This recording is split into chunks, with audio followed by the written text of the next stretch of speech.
30,000 लोग अगर 8 साल में लगे हैं तो 4 लाख हर साल हो गए। सरकारी नौकरी 1 ही लाख है, तो सरकारी नौकरी में तो 1.25 लाख से ज्यादा हो नहीं सकते।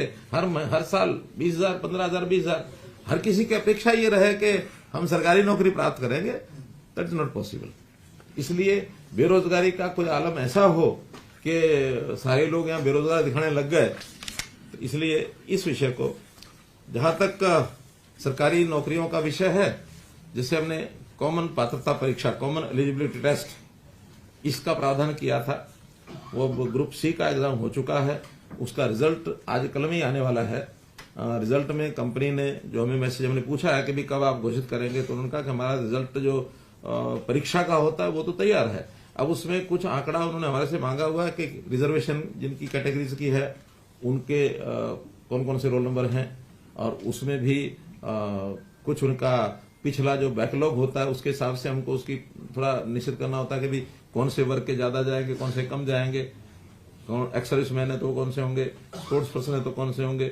वो सारा डाटा उनको उपलब्ध करा दिया है, और मुझे लगता है एक आध दिन में सारा करके और वेबसाइट पर डालेंगे। हर कोई अपना नंबर देख करके कि कौन एलिजिबल हो गया है, यानी 50% और 40% की जो कंडीशन है वो एक उसमें डालेंगे। हाँ, सोशियो इकोनॉमिक वो भी हमको उनको देना है कि जो 5% मार्क्स सोशियो इकोनॉमिक जो जिसका जो पात्र है वो उनको देंगे, ताकि उसमें जुड़ करके फिर मेरिट बनेगी, और उस मेरिट में इसके तुरंत बाद एडवर्टाइजमेंट ग्रुप सी की निकलेगी।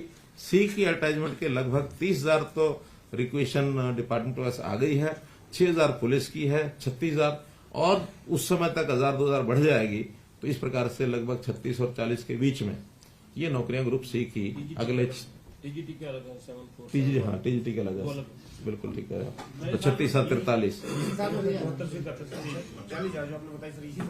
इसी साल में हो जाएंगे। ग्रुप सी के इस पात्रता में से वो अगला जो रिजल्ट है उसी में से यानी परीक्षा हो जाएगी। फिर है ग्रुप डी।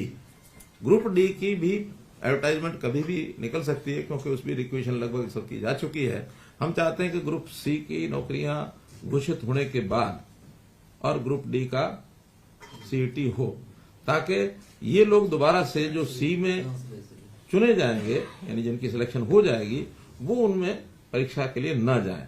वरना हर किसी की इच्छा होती है पता नहीं सी में मिले ना मिले, डी में भी चले जाओ। तो कम से कम ये जो 30 से 40 या 40-45 हजार जो नौकरियां लग जाएंगी, इनको फिर सी में परीक्षा देने की दोबारा जरूरत नहीं है। बाकी लोग दोबारा देंगे। 3 साल के लिए ये जो कॉमन पात्रता परीक्षा है, ये उसी एक बार परीक्षा में उनको लगातार वो रह सकते हैं। तो ग्रुप सी का भी तो होगा फिर हर साल होना चाहिए। वो हर साल का होना, लेकिन इनका 1 साल होने के बाद इनकी मेरिट 3 साल तक लागू रहेगी। इम्प्रूव करने के लिए कर सकते हैं। तो इस साल भी होगा ना ग्रुप सी का? तो होगा ना, ग्रुप सी का इस साल फिर होगा, यानी पहले डी, इस साल वाला डी होगा, फिर सी होगा, अगले साल फिर डी होगा, फिर सी होगा। साल में कितनी हो जाएगी सर टोटल भर्ती? मैंने बताया कि अभी जैसे ग्रुप सी की 42-43, डी की ज्यादा नहीं होंगी, 15, 17, 20 के आसपास होंगी। कारण क्या कि ग्रुप डी की हमने 18,000 2 साल पहले की थी, तो ये तो बैकलॉग कुछ ज्यादा हो जाता है। सी का बैकलॉग ज्यादा है, कुछ कोविड के कारण से, कुछ वैसे कारणों से। 4 साल पहले ग्रुप डी को 19,000। वैसे भी ओवरऑल ग्रुप सी में संख्या ज्यादा है एम्प्लॉइज की, ग्रुप डी में उतनी नहीं है। हाँ जी, वही तो मैंने बताया। अब देखिए, इसको भी बड़ा एक मैजिक सा एक आंकड़ा आएगा। अब 6.5 लाख आप 18 साल और 60 साल के बीच की संख्या का अगर प्रतिशत निकालेंगे तो ये लगभग 6% बैठेगा, क्योंकि 1.25 करोड़ आबादी होती है। और अगर इसको 2.5 करोड़ से हिसाब से निकालेंगे, 2.25 करोड़ के हिसाब से, तो 2.5% हो जाएगा, कम हो जाएगी परसेंटेज। लेकिन हम वास्तव में चाहते हैं कि 18 से 60 के बीच में ही निकाली जाए, क्योंकि जो वर्किंग एज ग्रुप जो होता है वो 18 से 60 ही होता है। तो 18 से 60 के बीच में अगर करेंगे तो ये लगभग 6% के आसपास बैठेगा। ये तो वो डाटा है जो पढ़ा हुआ है या नहीं पढ़ा हुआ, 18 से 60 के बीच में उसने अगर कुछ लिखा हुआ मैं रोजगार नहीं कर रहा, तो वो ये डाटा है। हाँ, जो उसने लिखा मैं बेरोजगार हूँ, क्या वो पढ़ा है या नहीं पढ़ा? हाँ, उसमें कुछ नहीं। एक विषय इसमें है कि जो हमारे टेंडरिंग है, यानी